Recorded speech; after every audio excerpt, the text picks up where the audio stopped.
26 नवंबर 1930 को कनाडा के the meridian daily journal newspaper के फ्रंट पेज पे एक खबर पब्लिश होती है जिसका टाइटल था विलेज ऑफ द डेड। इस खबर ने पूरे कनाडा में खौफ की लहर दौड़ा दी क्योंकि नॉर्थ कनाडा में एक पूरा कबीला रातों रात बिना किसी निशानात के कहीं गायब हो चुका था। ज़ेम टीवी की वीडियोस में एक बार फिर से खुशामदीद। नाजरीन, नॉर्थ कनाडा के दूर दराज इलाके में मौजूद ये है एंजिकोनी लेक, जिसके किनारे पर एक छोटी सी बस्ती में एस्किमो नामी ट्राइब रहता था। इसमें करीब 100 से 150 लोग रहते थे जो इस लेक से मछलियां पकड़कर अपना गुजारा करते थे। ये नॉर्थ कनाडा का वो एरिया है जहां हजारों नहीं बल्कि लाखों स्क्वायर किलोमीटर्स के एरिया पर सिर्फ चंद हजार लोग ही बसते हैं और इसकी वजह यहाँ का सख्त तरीन मौसम है। एंजिकोनी लेक में मछलियों के अलावा आसपास के एरिया में दूसरे जानवरों का शिकार भी होता है और इसके लिए कई शिकारी यहाँ आते रहते हैं। ये नवंबर 1930 का एक ठंडा तरीन दिन था। जो लिबेल नामी एक शिकारी इस इलाके में शिकार के लिए आया। शिकार में वो इस कदर बिजी हो गया कि उसे पता ही नहीं चला कि कब अंधेरा हो गया। उसके जहन में एक आइडिया था कि वो पहले की तरह लेक एंजिकोनी के किनारे एस्किमो नामी कबीले में जाकर रात गुजार लेगा। इस कबीले के लोग बाहर से आए लोगों की खुशामद करने के लिए काफी मशहूर थे, लिहाजा जो लिबेल ने अपना सामान बांधा और एस्किमो की तरफ कदम बढ़ाने लगा। ये एक चांदनी रात थी, लेकिन दूर दूर तक बिल्कुल खामोशी छाई हुई थी। ना ही कोई शख्स नजर आ रहा था और ना ही किसी की आवाज। वो सिर्फ अपने कदमों की आवाज सुन पा रहा था।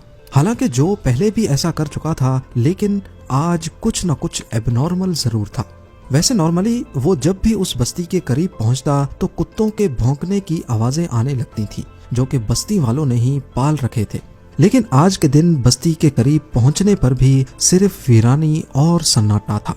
ये सब महसूस करते हुए जो ने अपने कदमों की रफ्तार को बढ़ा दिया। उसको लग रहा था कि शायद गांव वाले सो रहे हैं या फिर कहीं गए हुए हैं।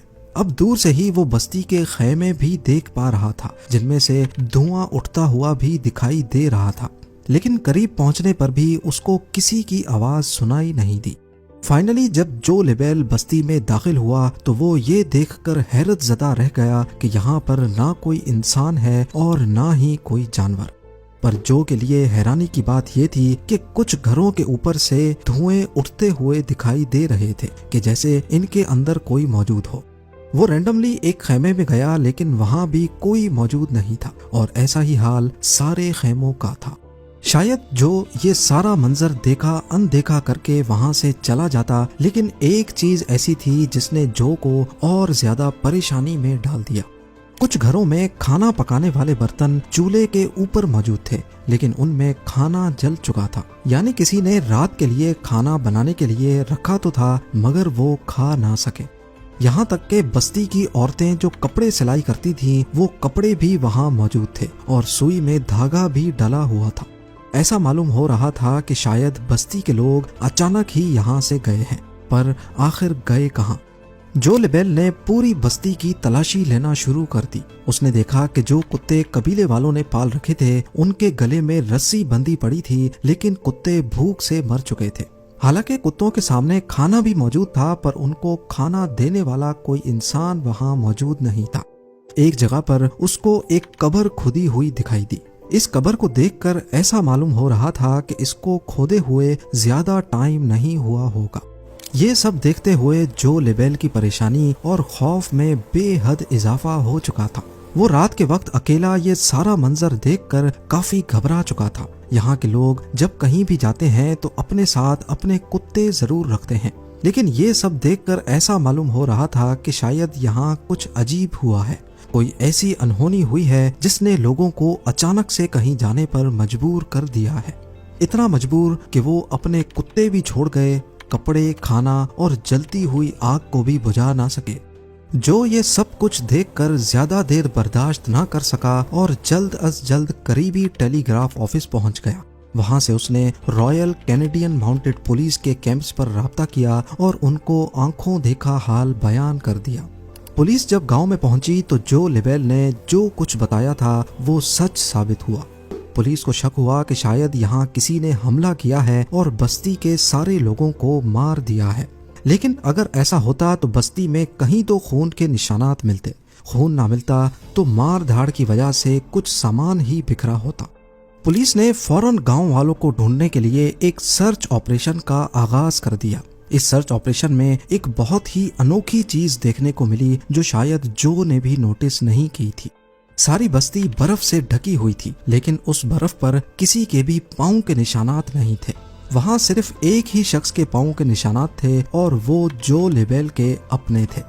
یعنی اگر اس بستی میں جو کے علاوہ کوئی آیا نہیں اور کوئی گیا نہیں تو پھر بستی والے گئے تو گئے کہاں؟ لیک کے اوپر بھی برف جمی ہوئی تھی اور بستی والوں کی کشتیاں زمین پر کھڑی تھیں۔ کیونکہ اس موسم میں مچھلیوں کا شکار نہیں ہوتا، اسی وجہ سے کشتیوں کو زمین پر کھینچ کر پارک کر دیا جاتا تھا۔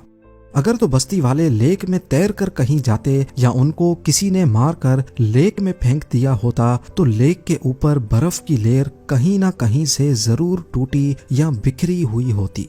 پولیس کو انویسٹیگیشن میں یہ بھی معلوم پڑا کہ یہ لوگ جو کہ یہاں آنے سے 8 دن پہلے ہی غائب ہو چکے تھے، کیونکہ کتوں کی موت 1-2 روز بھوکا رہنے کی وجہ سے نہیں ہوتی، اور گھروں سے نکلنے والا دھواں اس بات کی نشانی تھی کہ ان کو یہاں سے گئے زیادہ عرصہ نہیں گزرا، کیونکہ یہ وہ دھواں تھا جو لکڑیاں بجھ جانے کی بعد بھی کافی دیر تک نکلتا رہتا ہے۔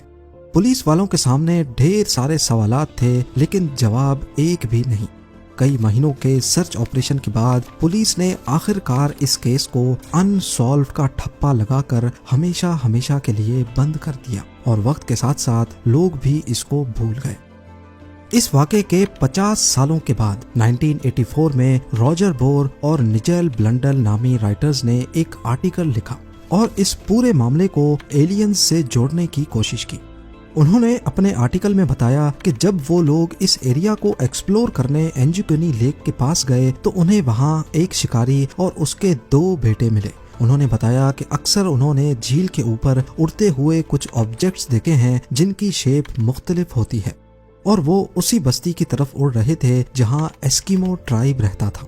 اس اسٹوری کو بیس بنا کر یہ بتایا گیا کہ شاید اس رات ایلینز اترے تھے اور بستی میں موجود سبھی لوگوں کو وہ اپنے ساتھ لے گئے۔ ایلینز کی موجودگی اور ان کے حملے کا ان دونوں رائٹرز کے پاس کوئی بھی ٹھوس ثبوت نہیں تھا، اس لیے زیادہ تر لوگوں نے اس پر یقین نہیں کیا اور اس تھیوری کو ریجیکٹ کر دیا۔ اس کے بعد کئی لوگوں نے ایسکیمو قبیلے کی گمشدگی کے بارے میں الگ تھلگ کہانیاں بنانا شروع کر دی، لیکن حقیقت یہ ہے کہ اس واقعے کو 100 سال ہونے کو ہیں، مگر آج تک اس سوال کا جواب کسی کے پاس نہیں ہے کہ آخر انجوکنی لیک کی بستی کے لوگ بنا کسی نشانات کے چلے کہاں گئے۔ ایسکیمو قبیلے کے غائب ہونے کا معاملہ آج تک ایک مسٹری بنا ہوا ہے۔ امید ہے زیم ٹی وی کی یہ ویڈیو بھی آپ لوگ بھرپور لائک اور شیئر کریں گے۔ آپ لوگوں کے پیار بھرے کامنٹس کا بے حد شکریہ۔ ملتے ہیں اگلی شاندار ویڈیو میں۔